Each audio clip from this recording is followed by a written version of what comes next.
Hello everyone, आज हम start करते हैं मैट्रिक्स के क्वेश्चंस। चलो करते हैं स्टार्ट। इन मैट्रिक्स अपने को मैट्रिक्स दी हुई है 2 5 9 3 6 3 5 ही दिया हुआ है। अपने को पहला क्वेश्चन कहता है find the order of matrix. Order निकालना है। ऑर्डर क्या होता है हमारे पास? Number of rows into number of columns. Rows कितनी है हमारे पास? 1 2 3। तो पहले का आंसर क्या हो गया हमारे पास? 3 तो रोज है और कॉलम कितनी है? 1 2 3 4 4 कॉलम्स है। तो अपने पास क्या हो गया? 3 क्रॉस 4 का ऑर्डर हो गया।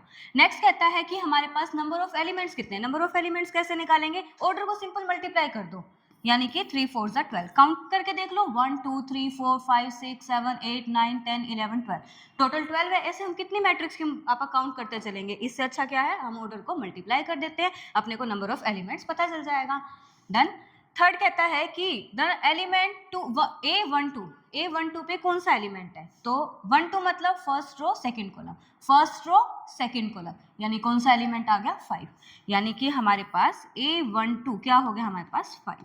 नेक्स्ट कहता है A32 third row second column, third row second column, यानी कौन सा एलिमेंट हो गया? 1 हो गया। नेक्स्ट कहता है 2 4 यानी कि second row fourth column, second row fourth column, यानी कौन सा एलिमेंट? माइनस का 8, यानी A24 क्या आ गया हमारे पास? माइनस का 8। आगे नेक्स्ट है A31 third row first column, third row first column, यानी कि अंडर द रूट 3। ये हमारे पास है फर्स्ट क्वेश्चन। डन। इसमें हमें क्या पता चला? ऑर्डर पता चल गया। ऑर्डर कैसे निकालते हैं? Number of rows into number of column, number of element, order की मल्टीप्लाई कर दो, वो एलिमेंट्स निकल के आ जाएंगे। A12 A13 ये भी पूछते हैं कि कौन से नंबर पे कौन सा एलिमेंट प्रेजेंट है, वो बताना है हमको। Question done. नेक्स्ट क्वेश्चन आता है कंस्ट्रक्ट 2 क्रॉस 3 मैट्रिक्स। पहले 2 क्रॉस 3 को पढ़ेंगे, यानी कि 2 रो होनी चाहिए 3 कॉलम। एक मैट्रिक्स ए नाम देते हैं अपन, 2 रो होनी चाहिए और 3 कॉलम, 2 रो 3 कॉलम, यानी कि A11 A12 A13 A21 A22 A23। क्या हुआ? इसमें 2 ही रो है अपने पास और कॉलम कितनी है? 3 कॉलम होगी अपने पास। अब कहता है कि अपने को कंस्ट्रक्ट करनी है 2 क्रॉस 3 की। अपन ने बेसिक बना लिया कि हाँ ये कैसे दिखेगी हमारे पास, इस टाइप में मैट्रिक्स दिखेगी। अब कहता है जिसके एलिमेंट्स किस फॉर्म में है? Aij जो है वो किसके इक्वल है? Mode of I² minus j। मतलब अब क्या हुआ इस बात का? A11 फाइंड करते हैं। पहले अपने को क्या करना है? A11 फाइंड करना है। A11 यानी I का काम भी 1 कर रहा है और J का काम भी 1 कर रहा है, यानी कि मोड ऑफ I की जगह पे 1 लिख दिया, 1 का स्क्वायर माइनस 1, यानी कि 1 माइनस का 1 दैट इज 0। नेक्स्ट किसको फाइंड करना है? A12 को। I का काम 1 कर रहा है, 1 का स्क्वायर माइनस का 2, कितना आ गया? 1 माइनस का 2, यानी माइनस का 1 मोड है तो नेगेटिव साइन को खत्म कर देगा। फिर नेक्स्ट टर्न आती है A13 की। 13 I का काम 1 कर रहा है तो 1 का स्क्वायर माइनस का 3, यानी कि 1 माइनस का 3 डेट इज माइनस का 2। मोड माइनस को खत्म कर देता है, 2 आ जाएगा। आगे नेक्स्ट टर्न है A21 की। A21 I का काम अब कौन कर रहा है? 2 कर रहा है, यानी 2 का स्क्वायर माइनस का 1, यानी कि 4 माइनस का 1 3। आगे नेक्स्ट हमारे पास है A22 I का काम 2, 2 का स्क्वायर, J का काम भी 2 कर रहा है, यानी कि 4 माइनस का 2, सिंपल 2 आ गया। A23 2 का स्क्वायर माइनस का 3, कितना हो जाएगा हमारे पास? 4 माइनस का 3 दैट इज 1। तो हमको सारे के सारे एलिमेंट्स पता चल गए। हम वापस इस मैट्रिक्स में फिल कर देते हैं, यानी एक मैट्रिक्स A है, A11 की जगह किसको लिखेंगे? A11 0, A12 कितना आया हमारे पास? 1 आया, A13 कितना आ गया? 2 आ गया, ये 3 आया, ये 2 आया और ये 1 आ गया। लास्ट में ऑर्डर लिखना चाहो तो लिख दो, 2 क्रॉस 3 का ऑर्डर है। ये क्वेश्चन भी डन। इस तरीके से हमें बहुत सारे सम होंगे जिसमें अपने को मैट्रिक्स कंस्ट्रक्ट करनी होगी, और किस तरीके से कंस्ट्रक्ट करनी है वो भी हमें दिया होगा कि ऐसे ऐसे कर दो। नेक्स्ट आता है हमारे पास find the value of a and b. A और बी की वैल्यू फाइंड करनी है जब ए है वो बी मैट्रिक्स के इक्वल है। हमने ये वाली बात पढ़ी थी, कोई भी मैट्रिक्स इक्वल तब होता है जब दोनों के ऑर्डर सेम हो। तो देखो इसमें ऑर्डर क्या है? सेम है, दोनों का ऑर्डर सेम होना चाहिए, और दूसरा कोरस्पॉन्डिंग एलिमेंट के इक्वल होना चाहिए। यानी कि फर्स्ट मैट्रिक्स ए इक्वल है बी के दिया हुआ है, यानी फर्स्ट मैट्रिक्स का फर्स्ट एलिमेंट दूसरी मैट्रिक्स के फर्स्ट एलिमेंट के इक्वल होएगा, यानी कि a + 4 जो होगा वो किसके इक्वल होगा? 2a + 2 के। पहले इसी को थोड़ा सोल्व कर देते हैं। a प्लस का 4 माइनस का 2a माइनस का 2 इज इक्वल टू 0। यहाँ से माइनस का a प्लस का 2 इज इक्वल टू 0। a की वैल्यू क्या आ गई हमारे पास 2 आ गई। एक काम तो ये हो गया। नेक्स्ट हम ऐसे कंपेयर यहाँ से 3b किसके इक्वल हो जाएगा b स्क्वायर माइन प्लस का 2 के, यानी b स्क्वायर प्लस 2 माइनस का 3b is equal to 0। Quadratic equation बन गई, इसको हम क्या कर सकते हैं फैक्टराइज कर सकते हैं।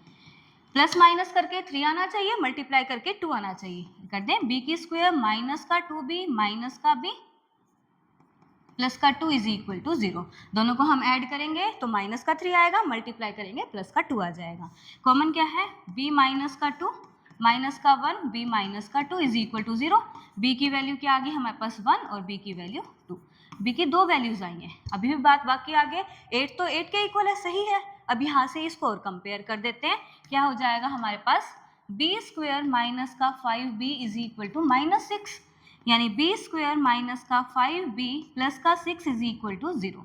यहाँ से प्लस माइनस करके 5 आना चाहिए, माइनस का 2b माइनस का 3b प्लस का 6 is equal to 0। b common लिया b माइनस का 2, यहाँ से माइनस का 3 कॉमन लिया b माइनस का 2 इज इक्वल टू 0। यहाँ से क्या आ जाएगी, एक b की वैल्यू 3 आ जाएगी और b की वैल्यू 2 आ जाएगी। अब ये देखो यहाँ से हमारे पास ये b की दो वैल्यूज निकली है, यहाँ से ये दोनों निकली है, तो दोनों में जो कॉमन है वो उठा लो, यानी कि b की वैल्यू कितनी आ जाएगी 2। a की वैल्यू किसके इक्वल आई थी 2, b की वैल्यू भी 2 के इक्वल। ये कंडीशन होल्ड हो गई हमारे पास। ये क्वेश्चन भी डन। नेक्स्ट क्वेश्चन आता है what is the number of all possible matrices 3 cross 3 with entries 0 and 1। क्या मतलब हुआ इस बात का, ये कहता है कि 3 क्रॉस 3 की मैट्रिक्स 3 क्रॉस 3 की यानी कि 1 2 3 1 2 3 3 रोज है 3 कॉलम है, इसमें कितने नंबर ऑफ एलिमेंट्स पॉसिबल है कि हमारे पास वो सारी एंट्रीज कैसी हो 0 और 1। कितने नंबर ऑफ मैट्रिसेस पॉसिबल है जिनकी एंट्रीज क्या हो 0 और 1 हो हमारे पास। अब देखो पहले वाले के पास क्या चांसेस है, ये 0 भी हो सकता है और 1 भी हो सकता है। इसके पास भी क्या ऑप्शन है 0 और 1 हो सकता है, ये भी 0 या 1 कुछ भी हो सकता है, 0 या 1 0 या 1 0 या 1 सबके पास, यानी हर एक एलिमेंट के पास कितनी चॉइसेस है 2 चॉइसेस है। यानी कि पहले वाले के पास भी 2 चॉइसेस, इसके पास भी 2 चॉइसेस, इसके पास भी 2 चॉइसेस, इसके पास भी 2 चॉइसेस, सबके पास कितनी चॉइसेस है 2 चॉइसेस हैं। तो टोटल कितनी मैट्रिसेस पॉसिबल है 2 की पावर 9, 2 की पावर 9 मैट्रिसेस पॉसिबल है।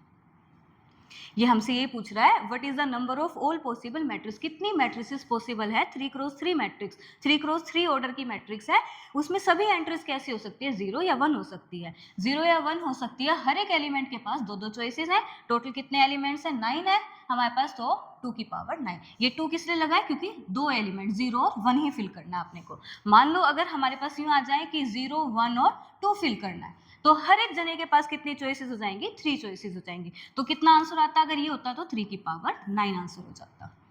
डन। नेक्स्ट आता है हमारे पास what is the possible number of all scalar matrix of order 3। ये कहता है ऑर्डर 3 की कितनी मैट्रिसेस पॉसिबल है, लेकिन कौन सी स्केलर मैट्रिसेस पॉसिबल है जिसकी एंट्रीज क्या हो सकती है -1 0 और 1 हो सकती है। वही 3 क्रॉस 3 का ऑर्डर, यानी कि 3 रोज हैं अपने पास, 3 कॉलम है। अब बात आती है स्केलर मैट्रिक्स। स्केलर मैट्रिक्स क्या होती है, स्केलर मैट्रिक्स कहता है डायगोनल पे जो एलिमेंट्स है वो तीनों क्या होने चाहिए सेम होने चाहिए, और बाकी सब चीजें क्या होनी चाहिए 0 होनी चाहिए, ये होना चाहिए। अब कहता है क्या हो सकती है एंट्री -1, ऐसे हो सकता है ये सारे के सारे क्या हो, क्योंकि सेम होने चाहिए -1 हो। फिर इसकी जगह पे क्या हो सकता है हमारे पास 0 0 और 0 भी हो सकता है। एक ये केस बना, एक ये केस बना, लास्ट केस कौन सा 1 1 और 1। ये हमारे पास ये 3 ही टाइप की मैट्रिक्स बन सकती है, इससे ज्यादा कोई मैट्रिक्स बन ही नहीं सकती। तो कितने नंबर पॉसिबल है 3 पॉसिबल है।